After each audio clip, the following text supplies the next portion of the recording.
Limiting beliefs aren't really just negative thoughts, right?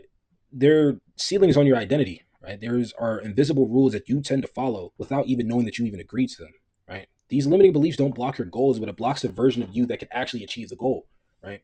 They don't block the opportunity. They block you from rising to the occasion of taking advantage of the opportunity. The wild thing is, most of these limiting beliefs that you have aren't even yours. They may have been inherited from your parents, your environment, maybe a teacher. Your teacher, you may have said you wanted to go to the MBA as a kid, and your teacher said, let's be realistic, like choose being a doctor or choose being an engineer next time. And you're watching people shrink around you in real time, and they're just calling it normal. And let's get down to the nitty gritty, right? We're men, right? Say if we're talking about approaching a girl, right? And you think the fear is rejection, right? You don't you think that you may just be a little bit too attached to the outcome. But the truth really gets a little deeper than that. And honestly, I think the real truth is you think someone like her is above you.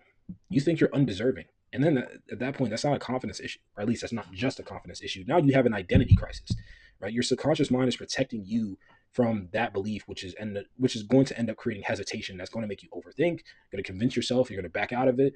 And it's not because she's out of reach. Of course, if she's doing something or if it's of inconvenience to actually pull up on her, that's one thing. But if you place yourself beneath her, you're not going to even make the attempt to approach her and make the attempt to live in the reality that you truly desire, right? And this doesn't have to happen in dating. Say, for those of us that may be in high school trying to go to college someday soon, or someone that did go to college already, and say you were someone that ended up applying to schools that you really didn't end up wanting to go to. You wanted to go to somewhere a little bit better, right? But you probably didn't even apply because you didn't think that you could get in, even though you may have had all the stats, you may have had all the ability to get in there. And you may have internalized the identity of like, oh, someone like me, maybe based on X, Y, or Z factor in your background, doesn't deserve to go there. They don't do things like that, right? And then maybe the people around you may have not been able to do anything fairly impressive, well, impressive subjectively, in their lifetime. And you're starting to internalize that, thinking that that has to be you,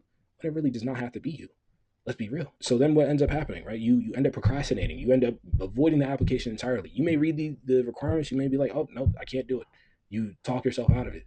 And it's not because you lack the ability, but it's because you don't have the identity that matches the future that you're trying to step into, right? Your life is only going to expand to the identity that you're willing to embody.